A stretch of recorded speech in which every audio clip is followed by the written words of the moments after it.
What would you do if the person you feared most lived under your roof? No cameras, no scripts, just fear.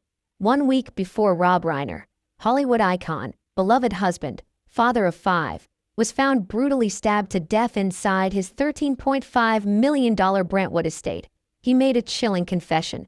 Before we continue, please hit the like button, subscribe to the channel, and turn on the notification bell for updates.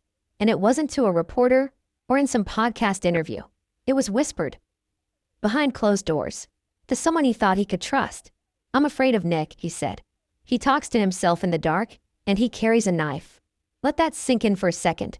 Not a tabloid rumor, not a throwaway comment. A father fearing his own son. Now imagine this. 7 days later, that same son, Nick Reiner, 32 years old, living quietly in the guest house out back, was arrested, blood-stained, wide-eyed, and eerily calm. The charge? 2 counts of first-degree murder. The victims? His own parents. Rob Reiner, the man who gave us Stand By Me, A Few Good Men, The Princess Bride, and so many iconic moments of warmth and wisdom, was, in his final days, hiding a secret terror. Not of strangers, but of family. And that, right there, is where this story begins. Because if the final days of Rob Reiner's life read like a psychological thriller, it's because they were. A house that should have been a haven had become a trap. A son who once shared red carpets and childhood memories was now lurking in shadows. And behind the smiles of one of Hollywood's most enduring families, something deeply disturbing had been festering. Quietly, steadily, dangerously. And no one saw it coming. Or did they? Rob's inner circle had started noticing changes. He'd show up late to meetings, distracted, irritable, clutching his phone like a lifeline. Close friends said he looked haunted. He stopped inviting people to the house. Even longtime collaborators, people who'd practically lived in his home while working on scripts, were suddenly kept at arm's length. When asked, he'd just smile politely and say, "Things are a bit complicated right now." But in truth, it wasn't complicated. It was terrifying. Because while the world saw Nick Reiner as the quiet, somewhat eccentric son of a famous director, what they didn't see was the growing darkness behind his eyes. The whispers at night. The late-night walks through the house. The knives, missing from the kitchen drawer and turning up under pillows. This wasn't a murder that came out of nowhere. This was a countdown. So why didn't anyone stop it? That's the question that's been haunting Hollywood ever since. How does a man like Rob Reiner, a respected, powerful figure, end up living in fear of his own child? Why didn't he call the police? Why didn't he kick Nick out of the house? Why didn't he warn more people? Or did he? We've spent months gathering details. Court documents, police reports, therapist interviews, unreleased family footage, audio messages, whispers from Hollywood insiders. And what we found is nothing short of staggering. Because not only did Rob Reiner know he was in danger, he documented it. Privately, quietly, like a man who knew that no one would believe him until it was too late. And he was right. But before we get there, before we uncover what was hidden in Nick's guest house, what Romy saw when she found the bodies, and what the FBI discovered in the backyard, we need to go back to the final 7 days of Rob Reiner's life. Because in that last week, everything changed. He gave away a prized book. He wrote a letter to a lawyer. He cried during a call with his daughter Tracy and then deleted the call log. He told a friend, "I feel like something is building, and I can't stop it." And most disturbingly, he stopped locking the front door, but started locking the one that led to the guest house. Ask yourself, why would he do that? Because he wasn't afraid of strangers breaking in. He was afraid of what might already be inside. Now let's be clear. This isn't some trashy tabloid tale. This is a tragedy with real victims, a legal case that's still unfolding, and a family that's been shattered beyond recognition. But it's also a warning. A story about what happens when the signs are ignored. When love becomes fear. When silence becomes complicity. Rob Reiner wasn't just murdered. He was hunted by someone he'd raised. And in the days leading up to that final night, he tried to leave breadcrumbs. To hint at the truth. Maybe even to scream, in his own way. This video is about picking up those breadcrumbs and following them to the devastating truth. Because here's the thing. A week before the murders, Rob gave an interview to a relatively unknown podcast host. Most people missed it. It wasn't promoted. It never made headlines. But in it, Rob says something strange. He talks about legacy, about protecting what matters. And then he pauses, longer than usual. Then, almost whispering, he says, "Sometimes, the worst thing a parent can do is love blindly." It didn't mean much then. Now, it feels like a cry for help. So who was Nick Reiner, really? Why did Rob and Michelle let him live in the guest house, despite warning signs? What were the sounds that security guards reported in the middle of the night? Why did Michelle Reiner hide a flash drive in her jewelry box, marked simply, "Do not open unless"? And what was written in the sealed envelope found in Rob's safe, labeled, "In the event of my death by violence"? All of that is coming. But first, we go back to the confession no one took seriously. The moment Rob Reiner told someone, quietly, almost shamefully, "I'm afraid of Nick."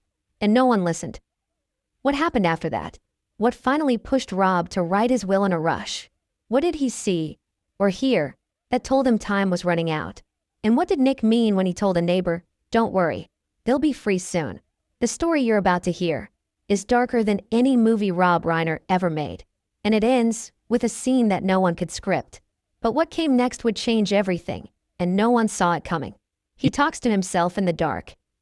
Let that sentence settle for a moment, because that wasn't just a worried parent venting over dinner. It wasn't said lightly. It wasn't said in anger. Rob Reiner didn't share it with a therapist. He whispered it, in a parking lot, to a longtime friend. His voice was low. His hands were shaking. And his next words? "I think he's planning something, but I can't prove it. And no one believes me anymore." So, why didn't anyone listen? Why would a Hollywood legend, someone used to commanding rooms and commanding respect, be dismissed when he tried to say he was afraid? That's what makes this story so disturbing. Because the warning signs weren't subtle. They were flashing like neon, screaming like sirens, carved into wood, hidden in notebooks, muttered in the middle of the night. But every time Rob tried to say something, he was met with a smile, a pat on the shoulder, or worse, complete silence. Why? To understand that, we need to look back, briefly, at how Nick Reiner became the son no one wanted to talk about. He was born into privilege, fame, opportunity, but with that came pressure. From the outside, he had everything: access, name recognition, money, freedom. But something didn't sit right. Even as a child, Nick was unpredictable. Teachers described him as brilliant but volatile. Babysitters quit. Family members whispered. And behind closed doors, even Michelle, his mother, was afraid to be alone with him when Rob traveled. One early nanny told police, after the murders, that she used to double-check the locks every night when Nick was 10 years old. And that was decades ago. So when Rob made that chilling confession, "I'm afraid of Nick," he talks to himself in the dark. This wasn't paranoia. It was a culmination of years, of incidents, of warnings. And still, no one took it seriously. Let's rewind to 1 week before the murders. It's a Thursday afternoon. Rob's meeting a friend, someone he's known since when Harry met Sally. They grab coffee, light small talk, Hollywood gossip, nothing too serious. But then Rob leans in. He's not joking. Not this time. "I think Nick's watching us," he says. The friend laughs. But Rob doesn't. He stares past the window, at the car parked across the street, at the shadow behind the wheel. He's been doing that lately, Rob continues. Just sitting there, not moving, like he's waiting for something. He says Nick has been writing in journals, hundreds of pages, none of it coherent. Late at night, Rob hears his son pacing in the guest house, reciting dialogue, entire monologues, like he's performing for someone, but no one's there. And last night, Rob says, he was holding something. "I couldn't see what it was, but I think it was a knife." Now here's where things get truly unsettling. Because that friend, he later told police he thought Rob was venting. "I didn't know he meant it literally," the friend said. "I thought it was just family drama, not murder." He even laughed it off that night. Rob didn't. Rob didn't even finish his coffee. He got up, paid the bill, looked his friend dead in the eyes, and said, "If anything happens to me, tell them I tried." Then he walked away. And here's the twist. That same night, Rob sat down with Michelle and tried, once again, to convince her to move. Just for a week. Rent a hotel. Visit Romy. Get out of the house. Michelle refused. Because to her, the threat wasn't real. Nick had been unstable before. He'd spiraled, but he always bounced back. "He's our son, Rob," she said. He just needs help. But Rob didn't buy it anymore. He'd seen something, felt something, and it was growing darker by the hour. The next day, Rob made a phone call. Not to the police, not to a therapist, to his lawyer. What was discussed in that call? We only know fragments. But what we do know is this. The lawyer later handed over a sealed envelope to investigators after the murders. It was labeled, "In the event of my death by violence." And inside was a statement, a typed 3-page letter, dated exactly 7 days before Rob was found dead. In it, Rob describes a series of disturbing events. Nick had stopped responding to texts, but left notes outside their bedroom door. Cryptic ones. Phrases like, "You don't get to decide the ending anymore." He began sleeping during the day and pacing all night. Knives from the kitchen were going missing. Rob once found a burned DVD in the fireplace. It was labeled The Final Cut. And most damningly, he'd found Nick, one night, standing outside their bedroom door, just standing, motionless. At 3:12 a.m., when Rob opened the door, Nick didn't speak. He just smiled. So again, why didn't Rob call the police? Simple. He was terrified of what that might provoke. Because Nick had already threatened to go nuclear if anyone tried to have him committed again. That wasn't a metaphor. Nick had been in psychiatric care before, and it never ended well. There were altercations, injuries, lawsuits. Rob had spent millions trying to keep it all quiet. And now, here he was, locked in his own home with a ticking time bomb, and no one believed him. Not his friends, not his colleagues, not even his wife. Because to everyone else, Rob was being dramatic. And Nick? Well, he was just troubled. Until he wasn't. Let's talk about that last voicemail. Because this is the moment where everything starts to unravel. On the morning of December 13th, Rob called his daughter Tracy. She was in New York. They hadn't spoken in weeks. The call lasted 6 minutes. No one knows exactly what was said, because Rob, after hanging up, deleted the call log. But Tracy later told detectives this. Dad said something wasn't right. He sounded tired and scared. He said, "I just need you to know. I love you." And then he said something weird. He said, "If Nick tells you anything, don't believe him. Promise me that." When she asked what he meant, the line went dead. That was the last time they ever spoke. And now we come to one of the eeriest moments in this entire case. That night, a neighbor's security camera caught something. A figure, matching Nick's build, leaving the guest house around midnight. He's holding something long, wrapped in a towel. He walks across the backyard. He disappears behind the tool shed. He stays out of view for 22 minutes. Then he returns, empty-handed. Police found freshly disturbed soil behind that shed. What was buried there? We'll get to that later. But just know this. It wasn't gardening tools. And it wasn't garbage. Now, back to the main question. Why didn't anyone take Rob's confession seriously? Because they never heard it. At least, not the full weight of it. Rob was careful. He hinted, whispered, left clues. But he never screamed. Why? Because he was a father. Because even in his fear, he didn't want to destroy his son. Because some part of him, maybe the part that made him such a great filmmaker, still hoped there'd be a twist. A second chance. A different ending. But life isn't a movie. And Nick wasn't acting anymore. When police finally arrested Nick the next night, they said he was calm. Too calm. Blood on his shirt. A knife in the sink. But no signs of struggle. He told them. They're free now. It's done. But what did that mean? Free from what? What exactly was done? And what did they find, hidden behind a loose board in Nick's guest house closet, a space no one knew existed? We're about to go there. But what came next wasn't just disturbing. It was cinematic. In all the worst ways. What does evil look like when it wears slippers and walks the halls of a mansion? The Reiner estate was the kind of place realtors whisper about. $13.5 million. Sprawling. Impeccably landscaped. Tall hedges like green walls. Stone fountains humming in the distance. Everything designed to protect, to impress, to relax. But beneath the luxury was something else. Something no one could see, until it was far too late. Because the Brentwood estate had two faces. The main house, sunlit, warm, buzzing with life and laughter. And the guest house, cold, quiet, and haunted by the mind of a man no one understood anymore. Let's walk through it together. Main entrance. Mahogany doors, polished to perfection. You'd step into a foyer lined with photos, snapshots from a charmed life. Rob and Michelle at Cannes. Romy as a baby on Rob's shoulders. Tracy in her graduation gown. A framed shot of Rob shaking hands with Bill Clinton. Another with Oprah, Spielberg, Tom Hanks. A legacy. To most people, this house was a temple of Hollywood history. But not to Nick. To him, it was a cage. A reminder. A museum of all the love, attention, and success he felt excluded from. So he retreated. Out back. To the guest house. Now here's where things get interesting. The guest house wasn't just a spare room.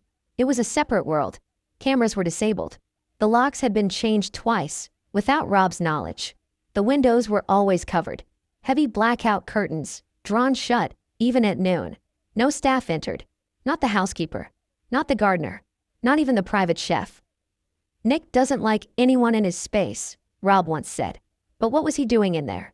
That's the question no one asked out loud. Because the answer was terrifying. After the murders, investigators obtained a search warrant. They walked into the guest house expecting clutter, maybe signs of drug use, evidence of mental illness. But what they found was obsession. The walls were lined, floor to ceiling, with scribbled notes, taped printouts, and crude sketches. Scenes, characters, monologues, dialogue, hundreds of them, all centered around one theme: betrayal and revenge. At the center of the living room, they found a massive corkboard titled ACT3. Below it, in blood red marker, the words, "No more rewrites." Who was he writing for? What was the story? Some believe Nick was scripting his own version of the truth, an alternate reality where his parents were villains, and he the misunderstood antihero. Others believe it was a manifesto, a descent into madness, told in screenplay format. But then came the most disturbing detail of all. Every single page, was numbered backwards, from 1000 to 0, and page 0 was blank, except for one handwritten note. Final draft. Scene complete. But let's not get ahead of ourselves. Because long before that discovery, there were subtle clues. Tiny fissures in the marble. Little things the Reiners ignored, until they couldn't. Staff noticed strange behaviors. One housekeeper, who only entered the guest house once, told police she found used duct tape under the bed and a sketch of a woman crying, labeled Mother. She told Michelle. Michelle told Rob. But neither confronted Nick. Why? Because by then, they'd learned one brutal truth. Confrontation made things worse. Back in the main house, Rob had started changing his routine. He installed a new lock on the inside of the master bedroom. He began carrying his phone everywhere, even into the shower. He told Romy, during a casual brunch, that if she ever received a message that didn't sound like him, to call 911. She laughed. He didn't. And then there was the alarm system. Here's the strange part. It worked. But the sensor for the back door, the one facing the guest house, had been disabled. Rob didn't know how. Neither did Michelle. The security company swore they hadn't done it. But someone had. And what about that night? The night everything broke? Detectives later walked the entire estate. They found something odd. A wine glass, still full, sitting on the piano in the main living room. 2 chairs pulled out. Fireplace crackling. It looked like a scene out of a magazine. But just 20 feet away, past the kitchen, a door hung slightly ajar. The one that led to the garden path. The one that connected directly to the guest house. No signs of forced entry. No struggle, at first glance. But then came the forensic details. Tiny smears of blood on the light switch in the hallway. A shoe print, Nick's size, on the marble, heading toward the master bedroom. And in the guest house, a towel, soaked, hidden in a bathroom cabinet, wrapped around a kitchen knife. The same knife that would later be identified as the murder weapon. But here's the twist. That knife? It didn't belong to the guest house. It was part of a set from the main house kitchen, the one Michelle used every morning. This means Nick didn't bring the weapon. He took it from them, from their home, from their world, and then walked it back across the yard, covered in blood. Now let's talk about the garden. Because one of the strangest, most haunting details in this story is buried in the soil. Literally, a neighbor's security cam, as mentioned earlier, captured Nick disappearing behind the shed for 22 minutes the night before the murders. When investigators searched that spot, they found disturbed dirt, and beneath it, a shoebox, wrapped in plastic, taped shut. Inside were 3 things. A burned DVD labeled Scene 1, a lock of hair, tied with a red ribbon. A Polaroid of Rob and Michelle asleep on the couch. The photo wasn't dated, but experts believe it was taken through the window of the main house, from the yard. Nick had been watching them, studying them, plotting. So here's the chilling contradiction. To outsiders, the Brentwood estate was a dream, a palace, a monument to a successful life. But to the Reiners, it became a theater, one where they were the characters. And Nick was the writer, director, and final judge. What was real? What was staged? That's what makes this case feel unreal. Because there's a moment, captured in Rob's final video diary, discovered posthumously, where he says something that now feels like prophecy. The video is grainy.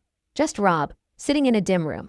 He looks tired, hollow, and he says, "Sometimes, I feel like I'm living inside a story I didn't write, and I don't like where it's headed." The next day, he was dead. But this isn't the end. Not even close. Because what came next shocked even the LAPD. Inside the guest house bedroom closet, police discovered a false panel. Behind it, a tiny hidden room.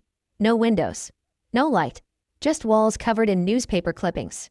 All about Rob, his career, his life, his failures. And in the center, a mirror. Smashed. Blood-specked. And scrawled across it, in black Sharpie, "You weren't supposed to survive the first draft." Was this Nick's fantasy? His revenge? His cinematic masterpiece? Or was it something even darker? Something deeper and more broken than anyone realized? The clues were there. In the estate. In the air. But no one saw them. Or no one wanted to see them. Because sometimes, denial is easier than destruction. And Rob Reiner? He was a man torn between protecting his legacy and saving his life. But what he didn't know is that the script was already written. And Nick? He was already in rehearsals. Because what detectives found next wasn't written in Sharpie. It was engraved. A phrase. On the back of a chair. Scratched with a pocket knife. 5 words. Scene 2 begins with silence. And the silence was just beginning. What if the child you raised never really grew up, but instead grew darker? Every family has a story. Some stories are full of joy, some regret, and some, like the story of Nick Reiner, become cautionary tales. From the outside, he was just another child of Hollywood privilege, the son of an acclaimed director, raised in a home filled with music, film, opportunity, and love. But behind the gates of the Reiner estate, a different narrative was unfolding, one no magazine profiled, one that even close friends whispered about only after it was too late. Because from an early age, Nick Reiner wasn't like other children. Let's go back, way back, to the early 90s. Rob and Michelle had just welcomed Nick into the world. He was their youngest child, the last piece of their family puzzle.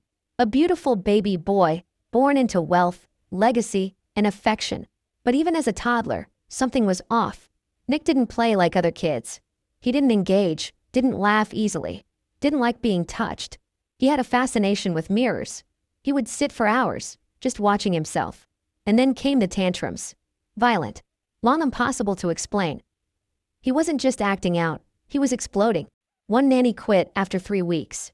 Another claimed he bit her during a bedtime routine. A third left in tears, saying, "I've worked with children for 20 years.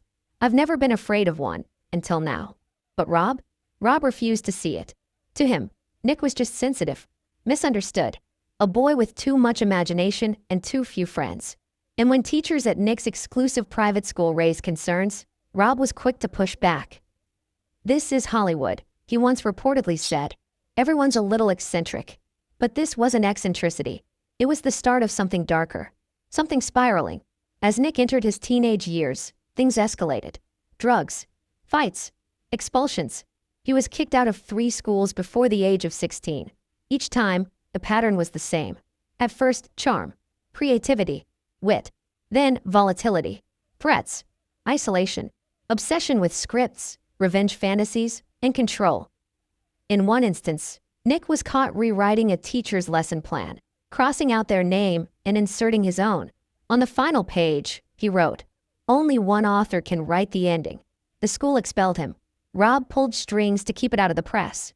And that's the thread we need to follow. Because every time Nick crossed a line, someone swept it away. A therapist was hired. A school administrator was paid off. A judge was convinced to grant a deferred sentence after Nick vandalized a classmate's car. Each time, the problem was handled. And Nick? He learned something dangerous, that there were no consequences. By the time he was in his early 20s, Nick had 2 arrests, a restraining order, and a stint in rehab under his belt. But it wasn't enough to wake anyone up. Rob still held out hope. He gave Nick a writing assistant job on a minor studio project, an uncredited gig meant to build discipline. Instead, Nick showed up once, pitched a script titled Bloodline, and never came back. When the producer passed on it, Nick sent him a message. "You just killed the only thing keeping me from becoming what you all fear." No one reported it. No one followed up. They should have. At home, Michelle tried to reconnect. She set boundaries, enrolled Nick in therapy, even brought in a live-in counselor for a brief period. But Nick grew more resentful. He began referring to her as the editor, as if she were trying to rewrite him. Here's where it gets chilling. Nick had a whiteboard in his room growing up. At first, it was used for school assignments. But after age 15, it turned into something else. A storyboard of his life. Days were categorized as scenes, weeks as acts. People had character codes. R equals Rob, M equals Michelle, T equals Tracy. And across the top, a phrase written in marker. "You are all in my movie." Family therapy sessions were a disaster. One therapist described them as like sitting in a Cold War. Rob tried to be diplomatic. Michelle, emotional. Nick, sarcastic, detached. He often stared at the ceiling, reciting movie dialogue instead of engaging. In one infamous session, when asked how he felt about his father, Nick replied, "He's a director who doesn't know when to yell cut." He then smirked and asked if they were being recorded. The therapist ended the session early. Nick never returned. So when Rob whispered, "I'm afraid of Nick," he wasn't being dramatic. He was remembering. The broken mirror at age 7. The knife in the couch cushions at age 10. The anonymous hate emails sent from burner accounts traced back to Nick's laptop. All swept under the rug. All forgotten, until blood stained a carpet. And here's the contradiction. Despite it all, they loved him. Rob and Michelle never cut him off. Never gave up. Even when friends begged them to send Nick away. Even when Romy said she didn't feel safe bringing her daughter over. Even when Tracy stopped coming home for holidays. They kept hoping. Because that's what parents do. Even when it kills them. One former therapist described Nick as chronically delusional, but highly functioning. He knew how to blend in, how to mimic empathy, how to pretend to care. But when he was alone, the masks came off. And so did the control. A caretaker who briefly lived on the property recalled hearing screams from the guest house. Not violent ones, performance screams. Nick acting out scenes. Sometimes yelling at imaginary characters.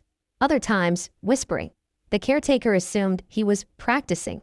Until one night, she crept up to the door and heard him say, "No, that's not how it ends. You die first." Then she screams. Then the lights go out. She quit the next day. No one ever replaced her. So why didn't anyone force Nick into treatment? Because every time they tried, he threatened to disappear. He told Rob once, "Put me in a hospital again and you'll never see me. But you will feel me." It wasn't an empty threat. After one failed intervention, Rob woke up to find his prized Emmy shattered. Next to it was a single page from Nick's screenplay. The line, "Final act, father loses everything." Still, Rob didn't kick him out. Instead, he made a deal. Nick could live in the guest house. Separate space. No interference. But also no contact. At least, that was the plan. But here's the tragedy. Isolation didn't fix anything. It fed the darkness. Nick turned that guest house into a shrine of delusion. Scripts, storyboards, audio recordings. He recorded himself playing multiple characters. He rehearsed conversations that never happened. And the final script? It was titled simply, "The Cut That Kills." So when Rob confessed, he talks to himself in the dark. He wasn't just being poetic. He was being literal. Nick's darkness wasn't just inside him. It filled every inch of that space. And it had a body count, even if no one saw it yet. Because what happened on December 14th wasn't spontaneous. It was written, rehearsed, staged. The culmination of a lifetime of resentment, madness, and ignored alarms. Nick didn't snap. He delivered a final scene. A finale. And when police finally opened that last hidden drawer in the guest house, they found a USB drive, labeled, "Director's Commentary." What was on it? That is coming. But the next clue? was left behind in ink. A spiral notebook filled with doodles. And on the last page, fade to black. But there was one more thing, one more chilling clue that no one expected. Something Nick left in Rob's study days before the murders.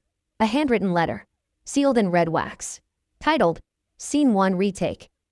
Inside was a plan, a schedule, and a promise that everything was going exactly as written. What if the family the world envied was barely holding it together behind the scenes? You've seen them on red carpets, in glossy spreads, laughing, smiling, posing. The Reiners were Hollywood royalty. Rob, the director of The Princess Bride, Misery, A Few Good Men. Michelle, the serene photographer always by his side, private, elegant, wise. Their children, Tracy, Romy, Nick. Each part of a legacy that felt untouchable. From the outside, they had it all. But behind the camera, they were crumbling. And no one wanted to call cut. There's a picture that circulated in 2016. Rob and Michelle at a gala in Los Angeles. Dressed in black. Holding hands. Elegant. Comfortable. But if you zoom in, really zoom in, you'll catch something in Rob's eyes. Something tight. Tired. Haunted. And standing 20 feet away, not with them but near them, is Nick. Expression blank. Hands in his pockets. Face unreadable. He's not part of the family unit in that photo. He's a ghost. And that was no accident. By that point, the Reiner family had learned to manage two realities. The one they showed the world, and the one they lived inside. It was a split performance. Carefully maintained. Painfully rehearsed. Because Hollywood doesn't reward brokenness. It erases it. Rob Reiner had spent his career shaping stories. Tight arcs. Redemptive endings. Order from chaos.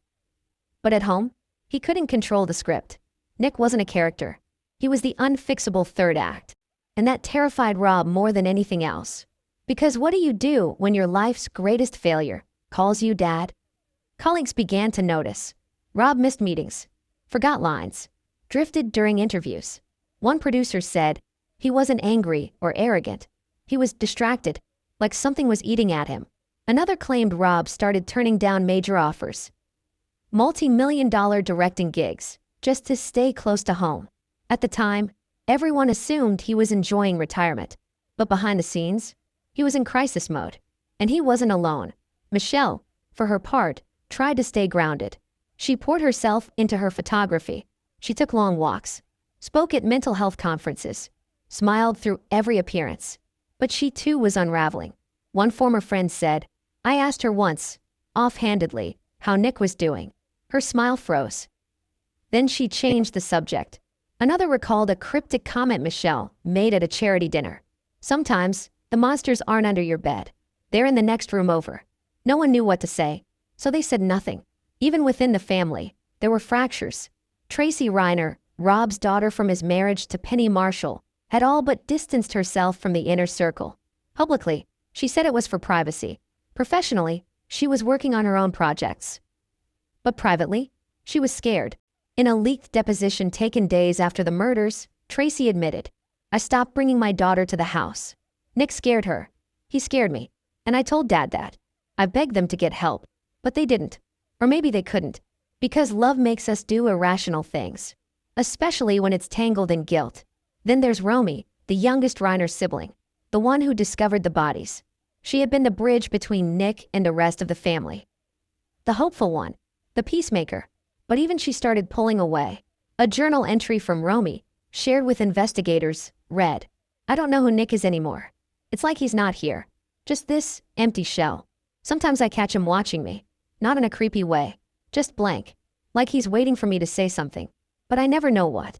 And perhaps the most telling line. I feel like he's always filming something that the rest of us can't see. Here's the brutal irony. The more unstable Nick became, the more the family tried to pretend things were normal. They smiled for the press. They hosted garden parties. They posed for anniversary photos. Because they thought that by performing peace, they could manifest it. But you can't outact a ticking bomb. At one point, Rob and Michelle tried a new approach, containment. They set hard boundaries. Nick could live in the guest house, but he wasn't allowed in the main house without permission. No more late-night wanderings. No more popping up in the kitchen unannounced. For a while, it worked. He kept to himself. The household calmed. Until it didn't. It started small. The housekeeper would find strange things. Objects moved, notebooks left on the porch, the family cat hiding under the bed. Then came the smells. Burning paper. Melted plastic. One staff member claimed she found a melted action figure on the steps, positioned like a body. It was brushed off. Until Michelle opened her laptop one day and found the desktop wallpaper had been changed to a black screen with white text. Just 3 words. Fade to black. That's when Michelle broke. She called a private security expert, asked about panic rooms, surveillance. She didn't tell Rob, but when he found out, he wasn't angry. He just nodded and said, "It's time." Time for what? No one knows. Because a week later, they were dead. But before we get there, we need to talk about what was found after the murders. Because hidden in a drawer in Rob's study, beneath a stack of old scripts, was a voice recorder. It contained 6 audio memos, all from Rob, none longer than 3 minutes. Each one was dated. Each one was raw. The final one was recorded the night before he died. His voice is low, shaky. He says, "If anyone finds this, I'm not crazy. I'm scared. I love my son, but I think he's sick. And I think he's going to hurt us." Michelle doesn't believe me. Romy doesn't want to see it. But I see it. I see it every day. He pauses, then finishes with, "If something happens to us, don't say we didn't try." Let that sink in. The man who gave the world the American president was leaving a message like a prisoner of war. Afraid. Alone. Unheard. And the worst part? He wasn't wrong. Because Nick Reiner, the boy who never quite grew up, had finally decided he was done being the forgotten son. He wanted his scene, his act, his ending. And what came next wasn't just brutal. It was cinematic. When police opened Nick's laptop, they found a folder titled Finale_Storyboard. Inside were diagrams, timelines, character arcs. One labeled Exit, Mother, EXT, Master Bedroom, Night. Another, Father Monologue, Death Interrupted. But the last one, just a black slide, titled Credits, No Survivors. And that's where we go next. Because the guest house wasn't just a place Nick lived. It was a theater, and hidden inside it was a diary, written in script format, describing every movement leading up to the murders, down to the minute, down to the blood, down to the scream. What if someone told you their life was a movie, and you weren't just watching it? You were written into it. As a victim? Because that's exactly what Nick Reiner believed. And it wasn't just a metaphor. It was a manuscript, tucked behind the radiator in the guest house, folded, aged, and wrapped in plastic, was a stack of pages. At first, investigators thought it was just another failed screenplay, until they began to read. Because what they were holding wasn't fiction. It was a countdown. A diary, written not like a journal, but like a film script, scene by scene. Every line directed, every moment choreographed. And the final page? It was dated December 14th, the day Rob and Michelle Reiner died. Let's back up. After the murders, the guest house was sealed for forensic analysis. But it wasn't until a second sweep, 3 days later, that a junior officer noticed something strange. The radiator in Nick's room was loose. One bolt wobbled, revealing a hollowed-out cavity behind it. Inside, a manila folder labeled in red Sharpie, for the archive. And what was inside would haunt the entire investigation. The document was 147 pages long, written by hand, formatted like a film script. Character names, scene directions, parentheticals, even camera angles. But it wasn't a screenplay. It was real. And its working title? The Cut That Kills. The pages detailed the final 2 weeks of Nick's life leading up to the murders. But they weren't reflective. They were deliberate. Methodical. As if Nick weren't documenting, but rehearsing. Each entry was presented as a scene. Each scene had a time, a location, and a purpose. Scene 12. Mother in kitchen, smiles too much. Distracting. Disconnected. Correction needed. Scene 25. Father's office, late night. He's onto me. He's reading my scenes. Danger increases. Timing moved up. Scene 39. Guest house bathroom, blood rehearsal. Confirm weight of weapon. Practice grip. Yes, you heard that right. Blood rehearsal. And then came the dialogues. But these weren't just fantasies. They were actual conversations. Some of them were word-for-word transcripts of real interactions, moments the family thought were private. Investigators believe Nick had been recording them for months. using hidden mics, maybe even his phone. There were lines from Michelle's therapy sessions, exchanges with Romy in the garden. A chilling quote from Rob. "If I didn't know better, I'd think you were writing a horror movie and we're the cast." Nick had written that exact line 3 weeks before Rob ever said it. Which begs the question, was Nick scripting his family or manipulating them to follow his script? Here's one of the most terrifying scenes found in the diary. Scene 52, EXT, patio, father alone. Father steps outside, looks up at Moon, pauses, turns. "Father." Softly. "I know you're watching me. Son." Off screen. "I always have been." Fade to black. Investigators believe this was imagined, but it wasn't long after that scene that the actual patio security light was found shattered, and Rob stopped stepping outside at night. Coincidence? Or did Nick act out that scene? No one knows. But it doesn't stop there. The diary took a darker turn in its final third. That's where the entries moved from eerie till operational. The language shifted. Less theatrical. More militant. Scene final. Entry at 2:12. Lights out. Door unlocked. Distraction prepared. Silence is key. He wrote about hiding the weapon, timing his movements to the house's creaks and alarms, knowing when Michelle took her medication, when Rob would be asleep, even the angle of approach, from the hallway, not the door. It was all mapped, like a war plan, or a heist, only instead of stealing, he was erasing. And the most chilling part? The cast list. Yes, a cast list, found stapled to the back page, with initials, character descriptions, and emotional notes. R, the broken director. M, the passive witness.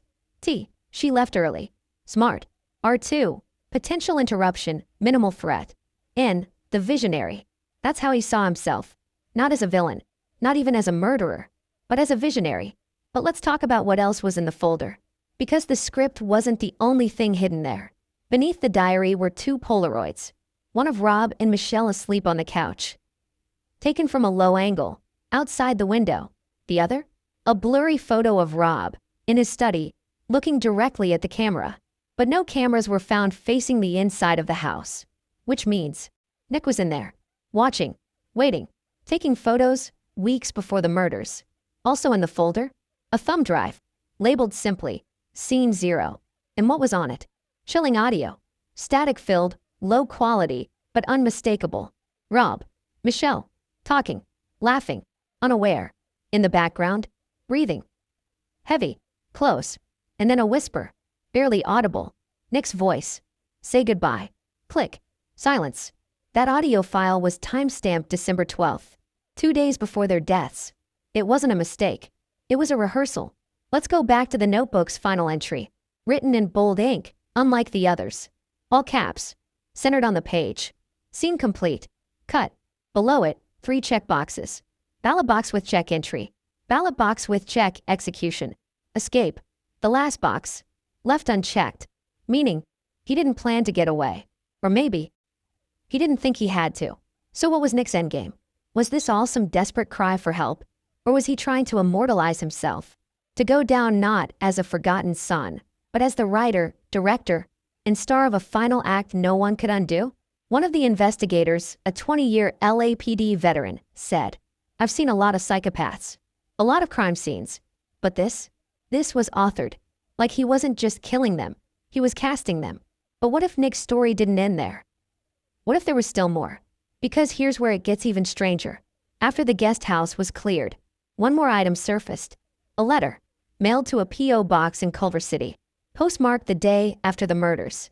Inside was a DVD, no return address, and a note. "Premieres soon. Be ready to screen." Who was it for? What was on the DVD? That would blow the case wide open. What happens when a person disappears, but never actually leaves? That's the riddle of Nick Reiner. Because while the world was watching his father walk red carpets, give interviews, and accept lifetime achievement awards, Nick was nowhere. No sightings, no press, no school enrollment, no social media, nothing. For 18 months, Rob Reiner's only son all but vanished from public view. The official story? He was in rehab. Again, the unofficial truth is far stranger and far more disturbing. Let's rewind to early 2021, a low point in Nick's already tumultuous life. He'd been arrested the previous fall for vandalizing a former therapist's car, scratched the words, "You cut me out," into the hood with a garden spade. The charges were dropped after a private settlement. No press. No consequences. Again. But behind the scenes, Rob was panicking. Because Nick wasn't just spiraling. He was detaching.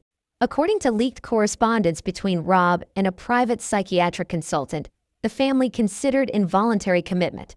It wasn't an easy decision. Nick had already been institutionalized once, at age 19, after threatening to jump off the roof of the Reiner estate. But this time, it was different. He wasn't threatening himself. He was threatening everyone else. Emails recovered from Rob's laptop showed detailed exchanges. Rob, to consultant. He talks in third person now, refers to the boy who lives here like it's someone else. I don't know who he's talking about anymore. Consultant reply. This may be a case of delusional detachment. Possibly schizoaffective. If he's hearing voices and assuming character roles, it's critical we intervene before he loses full grip on reality. But intervention never came. Why? Because Nick disappeared. Not literally. He was still on the property. But he ghosted everyone. Didn't speak. Didn't leave the guest house. Covered the windows. Stopped answering the door. He existed in silence. And that was somehow worse. Because it gave him freedom. Freedom to write. To plan. To plot. What no one knew at the time, what Rob may have suspected, is that Nick had begun documenting his disappearance. Like a behind-the-scenes featurette for his own unraveling. Here's where it gets even stranger. Forensic teams found a second diary in Nick's guest house during a third sweep. This one was older, less structured, more manic. Entries dated from March 2021 to August 2022. The title scrawled across the first page, "Shadows Don't Age." Inside were fragments of a mind losing grip on reality. Paranoia, anger, moments of clarity, shattered by hallucinations. One page read, "The house is not real. They are actors. I don't remember the audition. Why didn't they let me read the script?" Another, "Mother said she loved me, but she blinked 4 times. That means no. That means she lied." There were rants about being replaced. About Romy being a clone. About Rob being a recast. He even wrote, "Every father in every scene is just a stand-in for the one that left." That line appears verbatim in the cut that kills. Meaning, this wasn't just a diary. It was pre-production. But where was Nick during this time? What happened in those lost months? We found part of the answer in an unexpected place. A former psychiatric nurse, working at a private treatment center just outside Santa Barbara, came forward anonymously. She claimed Nick was enrolled under a pseudonym, Ethan Blake. And her testimony was chilling. He wasn't violent. He wasn't loud. But he stared. Deep, unbroken eye contact. Like he was reading a teleprompter no one else could see. He refused group therapy. Spoke only in lines. Literal movie lines. But twisted. Distorted. Once, he handed me a paper napkin with 2 words on it. Scene 28. I asked what it meant. He said, "You'll find out when it premieres." The nurse says Nick was discharged against medical advice after 3 months. Rob picked him up, and after that, Nick was off the radar. No trace. Not until a year later, when he returned to the guest house. More isolated, more controlled, more cinematic. Let's talk about what changed when he came back. Because everyone saw it, even if they didn't admit it. Nick didn't speak unless spoken to. He wrote things down instead of texting. He wore the same clothes. A black hoodie, gray sweats, always barefoot, and he carried a notebook. Everywhere. A thin, red-covered notebook labeled, "Scene Development, Rewrites Only." No one was allowed to read it. Not even Michelle. And then, one day, it disappeared. But here's the detail that might haunt you most. On the back of that notebook, faintly scribbled in pencil, were 5 words. I watched them rehearse grief. What did he mean? That his family was pretending? That he believed their love was fake? Or that he'd already imagined their deaths and was watching them live as if nothing was coming? Whatever it meant, it confirmed one thing. Nick was no longer part of the family. He was observing them, writing them, directing them. Fast forward to October 2023, just 2 months before the murders. Nick reemerges, briefly. He appears at a small film panel Rob is hosting at a UCLA event. He sits in the back, doesn't speak. But after the event, a film student reported something strange. Nick approached him, handed him a folded page. said nothing, then walked away. That student never opened the note. Not until after the murders, when he realized who the man was. The note read, "You've never seen a scene like what's coming. So let's review." Nick disappears for 18 months, is placed in a psychiatric facility under a false name, is discharged and returns to the guest house, becomes completely silent, but obsessively organized, begins scripting his family, his world, and eventually, his ending. This wasn't a snap decision. This wasn't a moment of rage. This was method acting, and the method was lethal. But we haven't even reached the darkest discovery yet, because buried at the bottom of the Shadows Don't Age diary was a folded newspaper clipping from 1992, an article about a child actor found dead on a studio lot, killed during a late-night rehearsal gone wrong. Nick had circled one line. The director claimed it was an accident, but the child had no script. Next to it, in red ink, Nick wrote. Then it was his story. This time it's mine. That note was dated exactly 1 year before the murders, meaning Nick had been building toward this longer than anyone imagined. It wasn't just revenge. It was reclamation. He believed his life had been hijacked, written by others, edited without his consent, censored by love. So he rewrote it, with blood and silence. But there's one final piece of the missing years we haven't revealed yet. Because while investigators were cataloging Nick's guesthouse artifacts, they uncovered an external hard drive. Inside were dozens of video files. Most were rehearsals, self-filmed. Nick, playing all the characters. Rob, Michelle, Romy, himself, speaking in their voices, mimicking their gestures. But one file was different, titled premiere_night.mov. The date? December 14th. The timestamp? 3:12 a.m. And what was on it? A static screen. A single message. Scene complete. Then, 10 full seconds of silence. And finally, Nick's voice. Wasn't that beautiful? Click. Black. But here's the twist. That file was created automatically by a motion sensor camera in the guest house. Meaning, Nick didn't record it. The system did. Which means someone, or something, moved in that room after the murders. But who? And why? That's what investigators are still trying to solve. Because this wasn't just a story about a killer. It was a story about an ending still unfolding. And what came next would crack this case wide open. What if the most powerful decision in this story wasn't made with words, but with silence? What if the thing that sealed everything wasn't a threat, or a scream, or a confession, but a choice to say nothing? Because when investigators began piecing together the final days, one pattern kept resurfacing. Not Nick's rage, not Rob's fear, Michelle's silence. Let's start where the questions begin. Why did Michelle leave? She had the means, the friends, the awareness. She had noticed the changes, the odd hours, the knives missing, the way Nick watched the house like a set he'd memorized. And yet she stayed, not because she didn't see it, but because she believed something else mattered more. People close to Michelle described her as the calm one, the ballast, the person who believed storms passed if you didn't feed them. And for decades, that belief had worked. When Rob panicked, Michelle soothed. When Nick exploded, Michelle rationalized. When the family fractured, Michelle stitched it together, quietly, carefully. She believed in containment, in patience, in love as a stabilizer. But here's the contradiction. Love can stabilize, and love can enable.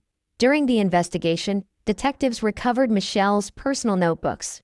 Not diaries, work journals, notes for projects, photographic ideas, travel lists. But tucked between contact sheets and aperture notes were phrases that didn't belong. Short, stark, unfinished. If I say it out loud, it becomes real. He needs calm, not conflict. Rob worries too much. Nick will come back to us. Those lines weren't evidence of ignorance. They were evidence of hope. And hope can be dangerous. Friends later recalled a conversation from late November. A small dinner. 5 people. Wine. Laughter. Someone asked Michelle how she was holding up with everything at home. She paused, then smiled, then said, "Families survive worse." No one pushed. No one ever did. But there's another layer here, one most people missed. Michelle wasn't just staying quiet. She was actively shielding. From whom? From everyone, including Rob. Phone records showed something unusual. In the final month, Michelle had spoken privately with Nick more than anyone else. Late-night calls, long silences, messages that weren't recorded. And yet Rob? He was often left out of those conversations. Why? According to one confidant, Michelle believed Rob's fear was escalating Nick. She thought if Rob backed off, if the house calmed, Nick would follow. She believed confrontation would trigger catastrophe, so she tried to absorb it instead. There's a moment, reconstructed from texts and calendar data, that stands out. 3 nights before the murders, Rob wanted to call a family meeting. He wanted to set boundaries, ultimatums, deadlines. Michelle said no. She told him to wait, to give Nick space, to not turn it into a showdown. Rob listened. He always did. And that decision echoes. Investigators later discovered something that complicates this even further. A voicemail Michelle recorded, but never sent. It was found on her phone, saved as a draft. Her voice is steady, soft. She says, "I know you're hurting. I know you feel misunderstood. But this doesn't have to end badly. We can fix this. I just need you to trust me." She pauses, then adds, "Please don't do anything tonight." That voicemail was time-stamped 11:47 p.m. The murders are estimated to have occurred after 2 a.m., which raises a chilling question. What did Michelle know that made her record that message? Some investigators believe Michelle sensed escalation. Others believe Nick said something specific, something that scared her. But instead of sounding the alarm, she chose de-escalation, silence, containment, hope. Here's where the idea of the unspoken pact comes in. According to a family acquaintance, Michelle once said, "As long as I stay calm, he stays calm." That was her rule, her strategy, her pact with herself, and perhaps with Nick. Because silence, in that house, was an absence. It was policy. Now let's talk about the flash drive, the one hidden in Michelle's jewelry box. Because silence doesn't mean ignorance. And Michelle, it turns out, was watching too. The flash drive contained photographs, dozens of them, taken from Michelle's camera, documentary style. The guest house at night. The lights on when they shouldn't be. The door ajar. The shadows in the window. She wasn't accusing. She was collecting evidence or reassurance. We don't know. But the last photo on the drive is different. It's dated 2 days before the murders. A blurred image of Nick in the yard, looking straight at the lens. Not surprised. Not angry. Aware. Why didn't she show these to Rob? That question has no comfortable answer. But the most likely one is also the hardest. She believed she could manage it. She believed silence was protection. And here's the tragedy. In trying to keep the peace, she may have helped preserve the stage. In trying to avoid escalation, she may have delayed intervention past the point of return. That doesn't make her responsible. It makes her human. Because fear doesn't always scream. Sometimes it whispers. Sometimes it convinces you that tomorrow will be calmer. That tonight will pass. That love is enough. Investigators later asked a simple question. If Michelle had spoken sooner, called someone, told someone, could this have been stopped? There is no answer, only silence. And that silence didn't end with her. Because Nick, when questioned, said something chilling. He told detectives. She understood. She knew not to interrupt the scene. What did he mean by that? Was he rewriting her silence as consent? Or did he believe, truly believe, that her calm was approval? That question still haunts the case. Because silence, to someone like Nick, wasn't neutral. It was permission.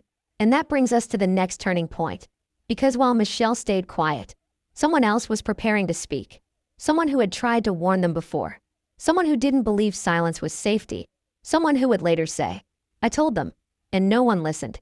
And when that person finally broke their silence, everything changed. But that comes next. What if silence wasn't just a choice, but a strategy?